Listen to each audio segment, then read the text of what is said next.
Ladies and gentlemen, I know it's a bit late. It's just a few minutes to midnight, Kenyan time. But there is this emerging issue which I want us to look at. A few minutes ago, actually a few minutes to 11, I got some message on my WhatsApp, but I ignored.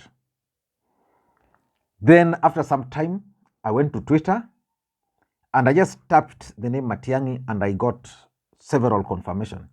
This is the message I got. Dozens of elite police officers currently surrounding the house of former Interior CS Fred Matiang'i near KCB Current Center. His brother John Matiang'i has confirmed. The officers, he says, are trying to break into the compound. Reasons not clear. And later, it was confirmed that indeed, police surrounded the house of Fred Matiang'i. By the time of doing this video, Raila Odinga had actually just arrived at the home. And Matiang'i's lawyer, Danston Omari, had this to say, because I want us to look at what William Ruto is intending to achieve by this arrest. Because just like I keep on saying, in politics, nothing happens out of mere coincidence. Everything in politics is normally well-planned, well-scripted, and executed to achieve a specific political objective.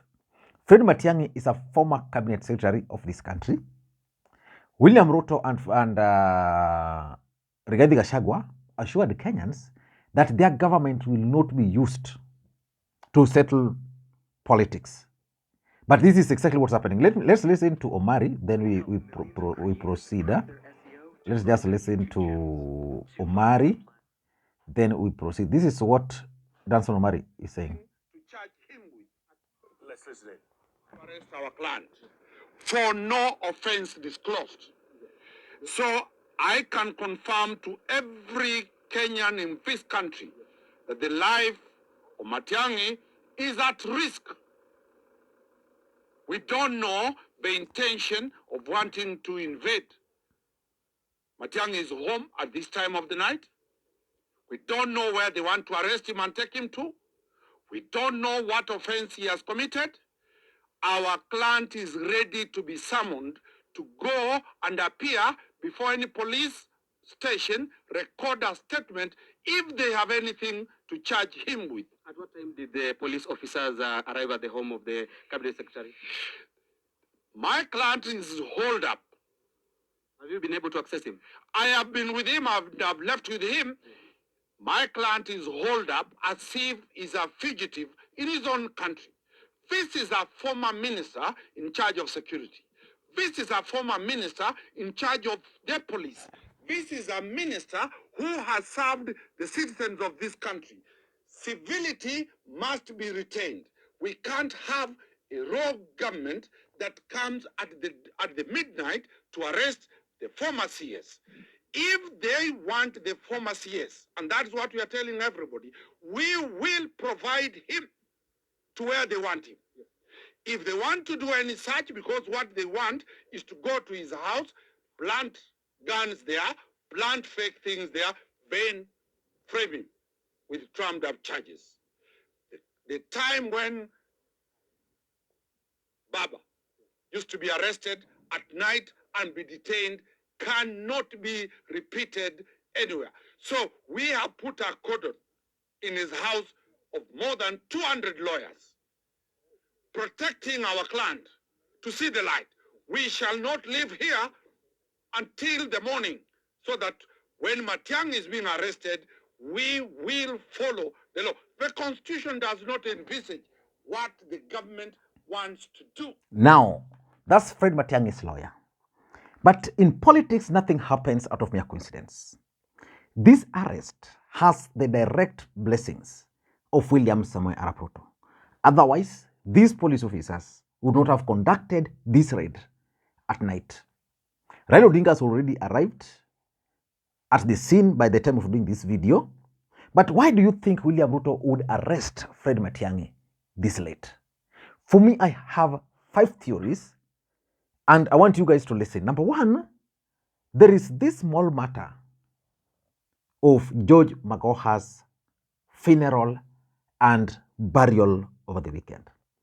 When Fred Matiang'i and Uhuru Kenyatta went to condole with the family of the Magohas, Fred Matiang'i challenged William Ruto and his government to leave them alone. And his speech and statement at that particular time did not go down well with those in government. And also remember, Uhuru Kenyatta had actually appointed Fred Matiang'i as a former minister, because Magoha was also a former minister, to take charge of the funeral arrangement. The truth of the matter is that from that moment up to now, the government, through Cabinet Secretary for ICT, Eliud Owalo, and PS Interior, have been trying to take charge of that program. But it's not working for them. And today I just learned that Rafael Tojo is actually going to be the master of ceremony at that particular funeral, which means, from my own observation, is that the government is losing out, and that the family is probably siding with the Uhuru Matiang'i. So for me, if you ask me, this arrest is actually a message to the Magoha family that there is a government in place which should be in charge of that funeral and not any other person. By attempting to arrest Matiang'i, rest assured that Matiang'i will now fear for his own life. He might not even travel to this funeral. So it means they shall have succeeded in thwarting Fred Matiang'i's trip to Magoha's place. Because the moment Matiang'i will be there, definitely he will speak on behalf of the former cabinet secretaries. So I think all these arrests has everything to do with Magoha's funeral. Number two, I also see it as a coded message to Uhuru Muigai Kenyatta. These guys are planning to arrest Uhuru Kenyatta, but they are testing the waters. You know, Matiang'i was one of the most powerful cabinet secretaries in Uhuru Kenyatta's government. He was the Minister for Interior. So if you can arrest Matiang'i, what will stop you from arresting Uhuru Kenyatta? And the message, in my view, is actually home and dry. So I'll be following this to see how far it will go. Number three, if you ask me, William Ruto is on a revenge mission. And this is basically a lesson to anybody. If you have power, don't let it go easily. You know, Fred Matiang'i, Uhuru Kenyatta, and the former cabinet had that opportunity to ensure that Raila Odinga becomes the president of the Republic of Kenya. They played with it, but they knew so well that William Ruto is vengeful. Who doesn't know that William Ruto is vengeful? Who doesn't know that Matiang'i probably mistreated these people, and these people were going, if they took power, they were going to mistreat them? Who didn't expect this? So for me, William Ruto is on a revenge mission. Whether they're going to succeed or whether there are certain other things they are testing, I still don't know. But if you ask me, the guys are on a revenge mission. And number four, if you ask me, these guys are actually sending a message to the opposition leaders and those who are opposed to the government or even opposed it before, that they can do anything. They can come for you. They won't care who you are. I don't know, for example, why they have not gone for Raila Odinga, or what are they fearing? Yeah, but the truth of the matter is that these guys are sending message to anybody who is intending to oppose the government that they can arrest you. If Matiang'i was that powerful, can be arrested. Who is Lee Makwiny, for example? Who is Saman Manyora, for example? I'm just saying. They can be arrested anytime. So most people who are planning to oppose this government are going to chicken out. I know how Kenyans operate. The few will remain are the few who are ready to die. But the rest, they will not. And if you ask me, they are also doing this to exercise their powers. You know, these guys have powers. They told Kenyans, we are not going to do this, we are not going to do this, we are not going to do this. Now they have the power. So they are trying to exercise it. But importantly, if you ask me, the main reason why they are doing this is that these guys are trying to divert the attention of the country from the real issues. There are real issues affecting this country. And these are the things they want to run away from. The cost of living is so high. The tax is there. You know, they just increased NSSF. There are the mandamanos. So if you ask me, the drama which you have witnessed in the last 2 days, the members of parliament being